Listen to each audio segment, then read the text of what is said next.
मुख्य परीक्षा की अगर बात करें तो मुख्य परीक्षा के लिए 3 पत्र होंगे, यानी कि 3 पेपर और एक ही दिन में हो लिया जाएगा। 3 पेपर होगा यानी कि 3 एग्ज़ाम होंगे और वो भी जो है एक ही दिन लिया जाएगा, है ना। एक ही दिन में 3 होगा। 3 पानियाँ आप देख सकते हैं 3 टेयर में ली जाएगी। प्रत्येक पत्र के लिए अवधि 2 घंटा निर्धारित की गई है, यानी कि 2 घंटे में आपको जो है एक पत्र 1-2 घंटे का। तो एक ऐसा होता है कि 9 बजे एग्ज़ाम शुरू हो जाएगा, 11 बजे तक एग्ज़ाम चलेगा, फिर 1 बजे शुरू होगा, है ना। 1 बजे शुरू करेगा, 2 घंटा चलाएगा 3 बजे, फिर 4 बजे चलेगा, फिर 4 से 6 बजे तक चला देगा। इस तरह से 3 बार एग्ज़ाम ले लेता है। तो आपको शाम तक जाना पड़ेगा। अगर आप कहीं दूसरे जिला को में मिल रहा है तो ये दिमाग में बैठा के रखिए कि आपको जो है शाम में ही आने का मौका मिलेगा, है ना। 5 बजे या 6 बजे इस तरह तक जो है एग्ज़ाम कंडक्ट होता है। अच्छा देखिए, पहला पत्र की अगर हम बात कर लें कि पहला पत्र क्या है, तो पहला पत्र आप देख रहे होंगे कि कुल जो है 120 क्वेश्चन है और अवधि जो है 2 घंटे की है ना। इसमें से हिंदी ज्ञान और इंग्लिश ज्ञान के बारे में होता है। जो सीजीएल का अगर आपने देखा होगा, जैसे सीजीएल का अगर आपने फॉर्म देखा होगा तो सेम उसी तरह से है ना। कुछ ज़्यादा नहीं है। क्वालिफाइंग है, 30 मार्क्स लाना अनिवार्य है ना। बस यही चीज़ है कि 30 मार्क्स लाना अनिवार्य है। दोनों मिला के 30 मार्क्स का जो है आप ले सकते हैं। अच्छा, दोनों मिला के 120 क्वेश्चन है, यानी कितना मार्क्स लाएँ, कितना अटैम्प्ट कर लें, कितना क्वेश्चन को अटैम्प्ट करें कि मेरा जो है वो 30% हो जाए। तो याद रखिएगा 36, 120 क्वेश्चन में सिर्फ 36 क्वेश्चन अगर आप सही से बना लेते हैं तो जो है आप क्वालिफाई कर जाइएगा। लेकिन 36 ही क्वेश्चन बना के नहीं आना है, आपको ज़्यादा आना है, ज़्यादा मार के आना है। अगर आपको लग रहा है कि 50 क्वेश्चन बना सकते हैं 50 क्वेश्चन मारिए, 80 क्वेश्चन बना सकते हैं तो 80 क्वेश्चन मारिए, कुछ भी मारिए, मतलब बना के आना है। अगर आप 120 में 120 मार सकते हैं तो मारिए। लेकिन हाँ, नेगेटिव भी है, ये भी याद रखना है कि इसमें नेगेटिव भी है, तो नेगेटिव नहीं मारना है। जितना जानते हैं 50 ही क्वेश्चन जानते हैं 120 में, 50 ही मारिए, आप क्वालिफाई हो जाइएगा। अगर क्वालिफाई हो गए तो फिर अगला आपका पेपर जो है चेक होगा, जो कि पेपर 2 कहलाता है ना। पेपर 2 तभी जे चेक होगा जब आप पेपर 1 क्वालिफाई कर लेंगे, 30 मार्क्स उसमें लेते आएंगे। नहीं लाए होंगे तो फिर आप इसमें कितना अच्छा मार्क्स क्यों ना लेते हैं, आपको कुछ भी जो है नहीं मिलने वाला है। कुछ भी मतलब कोई फ़ायदा ही नहीं है, आपको पेपर ही चेक नहीं होगा। पेपर 2, पेपर 3 ये चेक ही नहीं होने वाला। पेपर 1 जो है बहुत इंपॉर्टेंट हो जाता है। इसमें देख सकते हैं कि हिंदी, अंग्रेजी, उर्दू, संथाली, बंगला, मुंडारी जिसे मुंडा कहा जाता है, हो, खड़िया, कुड़ुक जिसे उड़ाव कहा जाता है, कुरमाली, खोटा, नागपुरी, पंचपर्गनिया, उड़िया, संस्कृत में से किसी एक भाषा की परीक्षा विकल्प के आधार पर अभ्यर्थी दे सकते हैं। यानी इनमें से कोई एक जो है आप भाषा जो है चुन सकते हैं और उसका सिलेबस के अनुसार तैयारी करके इसका जो है आप 100 क्वेश्चन के लिए 2 घंटे के लिए मिलेगा। 100 क्वेश्चन 2 घंटे के लिए ये पत्र 2 होगा, है ना। के संबंधित 100 प्रश्न के बहुवैकल्पिक यानी कि मल्टीपल चॉइस क्वेश्चन होगा, इसके आधार पर आप कर सकते हैं। इसमें भी 30 मार्क्स लाना अनिवार्य है। अगर 30 मार्क्स लाएंगे, ठीक है, तब जो है पेपर 3 आपका चेक होगा। मतलब एक के बाद एक सीढ़ी चढ़ने के लिए आपको जो है 30% कम से कम जो है लाना ही पड़ेगा। कम लाएंगे तो नहीं होने वाला है ना। अच्छा, इसका सिलेबस क्या है अभी देख लेते हैं। पेपर 3 के देखने के बाद जो है हम लोग क्या करेंगे, पेपर 2 के सिलेबस के बारे में देखेंगे। खोटा में क्या है, हिंदी में क्या है ना, ये सबको देख लेंगे। क्योंकि सबसे ज़्यादा जो चुना जाने वाला जो विषय होता है वो खोटा और हिंदी होता है ना। बाकी बहुत कम लोग इंग्लिश या फिर बाकी भाषा को चुनते हैं, लेकिन जो है अधिकतर खोटा और जो है हिंदी को ही चुनते हैं। चलिए पत्र 3 को देखते हैं। पत्र 3 या कह सकते हैं पेपर 3 की बात करें तो इसमें समान ज्ञान से दिया है। इस पेपर का नाम है समान ज्ञान। तो जाहिर सी बात है समान ज्ञान देख के आपको समान अध्ययन तो याद आ ही गया होगा। तो अच्छा, समान ज्ञान में क्या है कि कुल 120 क्वेश्चन है, ठीक है। क्वेश्चन की संख्या जो है 120 है। पहला पेपर में कितना था, 120 था, है ना। पेपर 1 में भी 120 था, पेपर 2 में 100 था और इस बार जो है 120 कर दिया गया है ना। तो टोटल देख सकते हैं इस तरह से तीनों पेपर को मिला के है 120 क्वेश्चन है और जो है 2 घंटा का है। उसमें से समान अध्ययन यानी कि जीके जीएस वगैरह जो है आपसे पूछा जाएगा लगभग 30।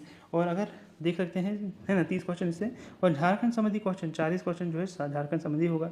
फिर जो है तीसरा नंबर में ग नंबर में जो रखा गया है वो है कंप्यूटर ज्ञान।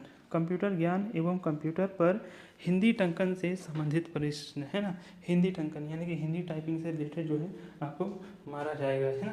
हिंदी टंकन से जो है संबंधित जो है आपको कंप्यूटर पर इसमें प्रश्न पूछे जाएंगे। हिंदी टंकन, तो हिंदी टंकन एक तो आना भी चाहिए और प्लस में जो है हिंदी टंकन रिलेटेड क्वेश्चन भी आपको किया जाएगा, है ना। कि आपको कीबोर्ड के सारे एक एक चीज़ को जान लेना है, एक एक फीचर को जान लेना है हिंदी टंकन में।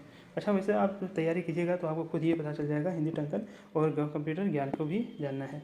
इसमें से 50 क्वेश्चन आने वाले हैं, तो इससे टोटल मिलके जो है कितना हो जाता है, 120 क्वेश्चन हो जाते हैं और 2 घंटा समय दिया है। इसमें भी 30 मार्क्स आना ज़रूरी है। मान लीजिए कि आपने पहला पेपर क्वालिफाई कर लिया, दूसरा पेपर क्वालिफाई कर लिया, तीसरा पेपर में आप 30 से कम नंबर लाते हैं तो कोई जो है आपको डिसक्वालीफाई ही मान लिया जाएगा। इसमें तीनों में जो है 30 तो मिनिमम लाना ही पड़ेगा।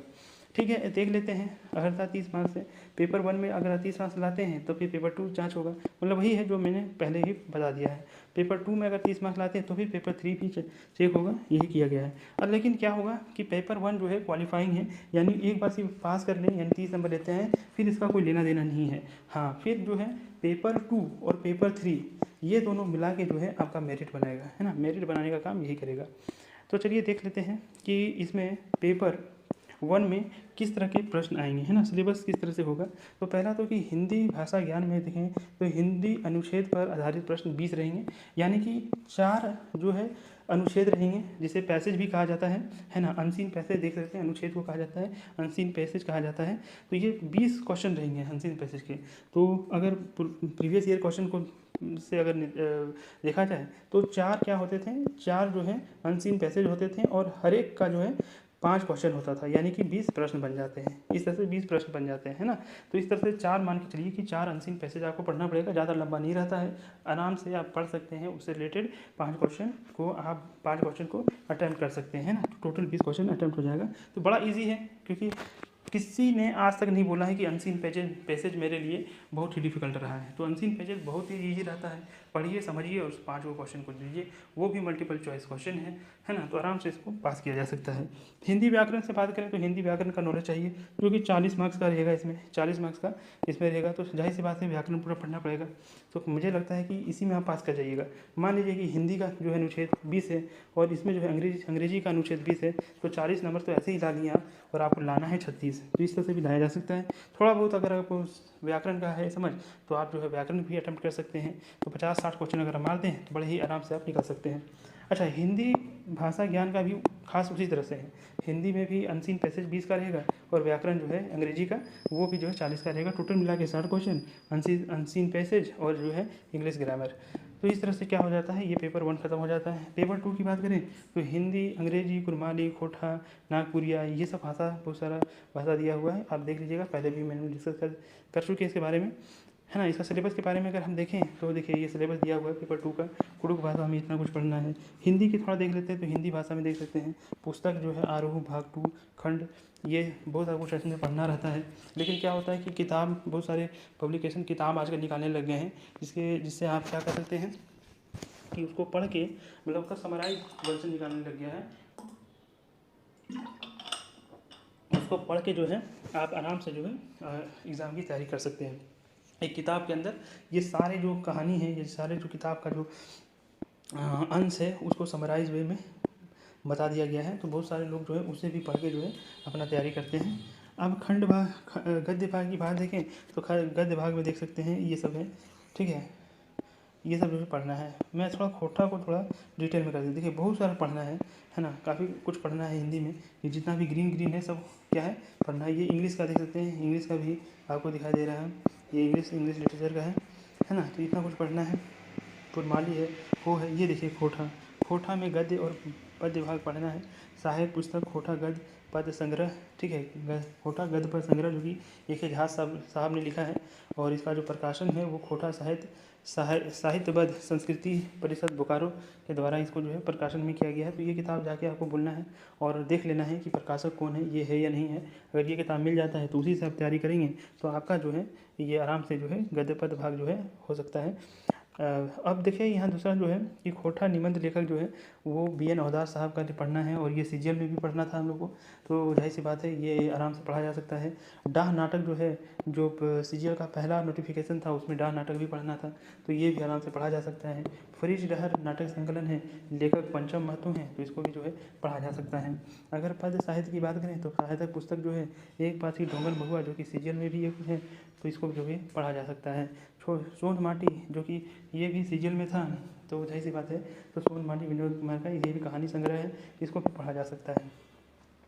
आप जो है कविता भाग की देखें तो डिडांग डोवानी लेखक बंसीलाल बंसी का है, तेताल और हेमाल लेखक विश्वनाथ परमानी का है, कविता जो है संग्रह जो है कोठा व्याकरण लेखक ए के झा का है, और निबंध देखें तो समसामयिक विषय पर, निबंध जो है समसामयिक विषय पर रहेगा, निबंध रहेगा।